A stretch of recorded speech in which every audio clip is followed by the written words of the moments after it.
জাহান্নামীর একটা করে ঢুকবে, উপর এক বালতি করে গরম পানি, ওই গরম পানিতে পুরো গা পুরো দেহ ঝলসে যাবে। এরপরে ফেরেশতারা হাতুড়ি নিয়ে দাঁড়িয়ে থাকবে, পিটানো শুরু করবে। পিটাতে পিটাতে মাসেলগুলোর হাড্ডিগুলো থেতলে যাবে। জাহান্নামের আগুনে জ্বলতে জ্বলতে যখন চামড়াগুলো গোশতগুলো ঝলসে যাবে, রব্বুল আলামিন নতুন করে চামড়ার গোশত গায়ের মধ্যে ফিট করে দিবে। ওই চামড়া গোশত আবার ঝলসাবে, আবার ফিট। আযাবটা মজা যেন ভালো করে টের পায়। একের পর এক শাস্তি শুরু এবার জাহান্নামে। যারা দুনিয়াতে আত্মহত্যা করছে, ছুরি মারছে, ও খালি ছুরিই মারবে, বিষ খাইছে খালি বিষ খাবে। যে মেয়েগুলো ওড়নায় গলা পেঁচিয়ে আত্মহত্যা, তারা জাহান্নামের রশিতে আর ওড়নায় খালি আত্মহত্যা করতেই থাকবে।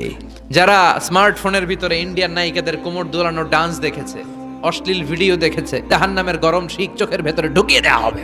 যারা মিথ্যা বলতো, ওদেরকে এক লাইন জাহান্নামের ছুরি দিয়ে কুচি কুচি করে জিহ্বাটা কাটা হবে। অন্যের জমি মেরে খেয়েছে এরকম ডাকাইত আসরা নাই, 7 জমিন ওর কাঁধে তুলে দেওয়া হবে। এবার ঘাড়ে কর। গীবত করে চগল খড়ি আছে না নাই, তাদেরকে আল্লাহ জাহান্নামের তামা দিয়ে নখ বানায় দিবে, আগুন ঝরবে ওটা থেকে।